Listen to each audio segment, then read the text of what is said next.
गुरुमुखों, कर्म का फल हर पल हमें मिलता ही रहता है, क्योंकि एक एक श्वास में हमारे साथ जो घटना घटित होती है वह हमारे कर्मों का ही परिणाम होता है। कर्म के कारण ही हम सांस ले पा रहे हैं।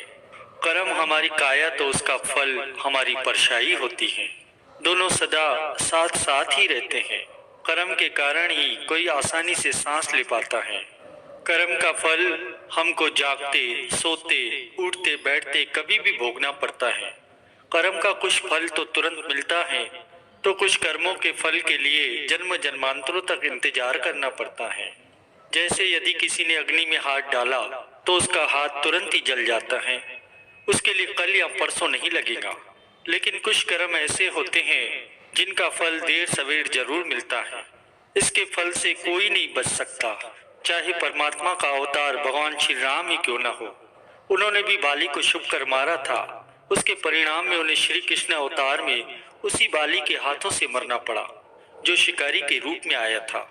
इसी प्रकार यदि आपने किसी की मदद की है तो भगवान वो मदद आप तक किसी न किसी माध्यम से कई गुना बैठकर लौटा देते हैं।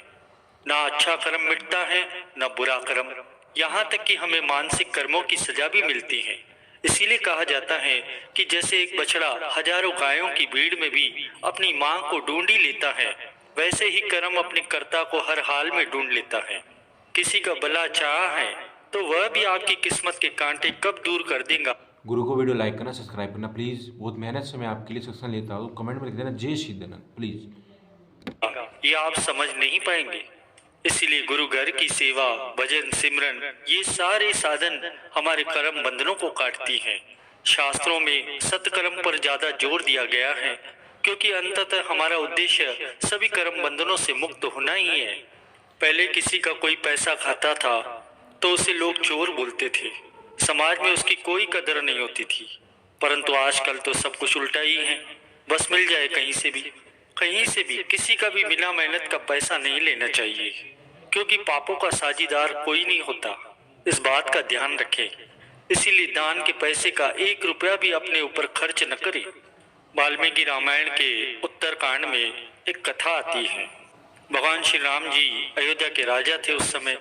तब एक बार भगवान श्री रामचंद्र जी दरबार में उपस्थित थे, राज सिंहासन पर बैठे थे। तो उसी समय एक कुत्ता घिसटते घिसटते राज दरबार में आ पहुंचा। राम राज्य की बात है ये। त्रेता युग में उस समय पशु और पक्षी भी बोलते थे। तो लक्ष्मण जी ने उस कुत्ते से पूछा कि क्या बात है, कैसे आना हुआ।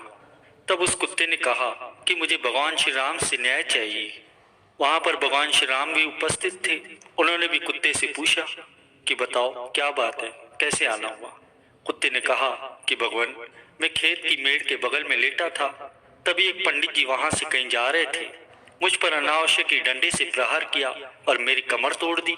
मुझे न्याय चाहिए कि बिना किसी अपराध के उस पंडित ने मुझे क्यों पीटा। इसलिए आप उस पंडित को दंड दीजिए। इस पर भगवान श्री रामचंद्र जी ने उस पंडित को भी बुलवा लिया और उस पंडित से सवाल किया कि क्या इस कुत्ते ने तुमको कोई नुकसान पहुंचाया, या ये कुत्ता तुम पर भौंका, या तुम्हारे पीछे पड़ा। तुमने इस कुत्ते को किस कारण से पीटा। तब पंडित जी ने कहा कि प्रभु, मैं स्नान के लिए नदी की तरफ जा रहा था, तो मैंने ये सोचा कि ये कुत्ता मुझे छूकर अपवित्र न कर दे, इसलिए इसे दूर भगाने के लिए मैंने एक डंडे से इस पर प्रहार किया। तब भगवान ने पंडित से कहा कि मतलब तुमने अपराध किया है। तब भगवान ने कुत्ते से पूछा कि तुम बताओ कि इनको इस अपराध का क्या दंड दिया जाए। कुत्ते ने कहा, प्रभु, मैं आपकी शरण में आया हूँ, न्याय तो आपको ही करना है।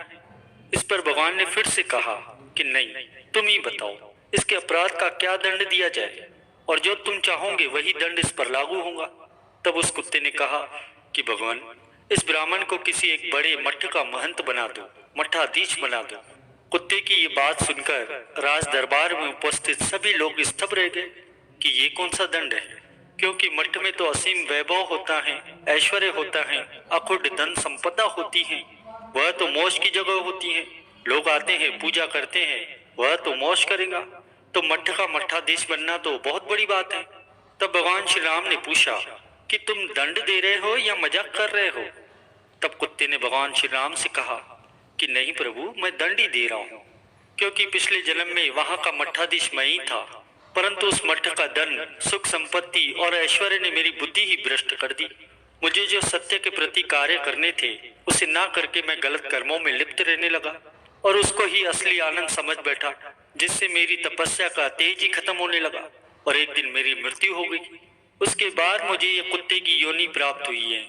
मेरे कर्म इतने खराब थे कि दोबारा मुझे मनुष्य जन्म नहीं मिला। इसलिए हे प्रभु, मैं जानता हूँ कि ये पंडित भी मठ के मठाधीश होते ही सुख भोगने में लग जाएगा, खूब चूरमा खाएगा लड्डू के बना बना के। इसलिए प्रभु, बना दो इसे मठाधीश। जब ये मठाधीश बन जाएंगे तो इनका भी निश्चित रूप से तप का तेज खत्म हो जाएगा और ये भी मेरी तरह कुत्ता बनकर द्वार द्वार घूमेगा भोजन के लिए। कुत्ते की यह रहस्य भरी बातों को सुनकर सभी लोग आश्चर्य से भर गए। प्रेमियों, बड़े ध्यान से सुनना। एक बार ऐसे ही देवर्षि नारद जी अपने शिष्य तुम्बरू के साथ कहीं जा रहे थे। गर्मियों के दिन थे। एक प्याऊ से उन्होंने पानी पिया और पीपल के पेड़ की छाया में जाकर बैठ गए। इतने में एक कसाई वहां से गुजरा, जिसके साथ 20-25 बकरे थे। उसमें से एक बकरा एक दुकान पर चढ़कर मट्ठ खाने को लपक पड़ा। उस दुकान पर नाम लिखा था शगाल चंद सेठ। दुकानदार का ध्यान गया कि बकरा मट्ठ खा रहा है, तो उसने क्या किया, बकरे के कान को पकड़कर 2-4 घुसे मार दिए। बकरा बेचारा मैं करने लगा और उसके मुंह में जो मट्ठ थे वो सारे के सारे मट्ठ गिर पड़े। इधर देवर्षि नारद जी ने ध्यान लगाकर देखा और जोर से हंस पड़े। तंबुरु पूछने लगा, गुरुजी, आप हंस क्यों रहे हैं? बकरे को जब गुस्से पड़ रहे थे तब तो आप बड़े दुखी हो रहे थे, परंतु ध्यान लगाने के बाद आप हंस रहे हैं, इसमें क्या रहस्य है? तब नारद जी ने कहा, छोड़ो भी, यह तो सब कर्मों का फल है तुमरू, छोड़ दो इस बात को। तुमरू कहने लगा, नहीं गुरुजी, कृपा करके बताइए क्या बात है। तब नारद जी ने बताया कि इस दुकान पर जो नाम लिखा है शगाल चंद सेठ, क्या तुम्हें पता है शगाल चंद सेठ कौन है? तुमरू कहने लगा, गुरुजी, मुझे कैसे पता चलेगा वो शगाल चंद सेठ कौन है, मैं तो आपके साथ ही रहता हूँ। तब नारद जी ने बताया, ये जो बकरा जो मट्ठ खा रहा था यही शगाल चंद सेठ था। अब ये स्वयं बकरा बनकर आया है। यह जो दुकानदार है ये शगाल चंद सेठ का ही पुत्र है। अब शगाल चंद सेठ बकरे की योनि में है और अपना पुराना संबंध समझकर दुकान पर मट्ठ खाने आया। उसके बेटे ने ही उसको मारकर भगा दिया। मैंने देखा कि 20 बकरों में से कोई नहीं गया, और ये क्यों गया कमबख्त? इसीलिए ध्यान करके देखा तो पता चला कि इसका पुराना संबंध था। पुत्र ने तो बकरे के कान पकड़कर गैसे जमा दिए और साथ में कसाई से भी कहा कि ले जाओ इसे। जिस बेटे के लिए शगाल चंद ने इतना कमाया वही बेटा मट्ठ के 4 दाने भी उसे खाने नहीं दे रहा। तुमरू, ये सब कर्मों का खेल है। इसीलिए कर्म की गति और मनुष्य के मोह पर मुझे हंसी आ रही है कि अपने अपने कर्मों का फल तो प्रत्येक प्राणी को भुगतना ही पड़ता है। यहाँ पर कोई किसी के काम नहीं आता, सबको अपने अपने कर्म भुगतने ही है। गुरु को वीडियो लाइक करना, सब्सक्राइब करना प्लीज़।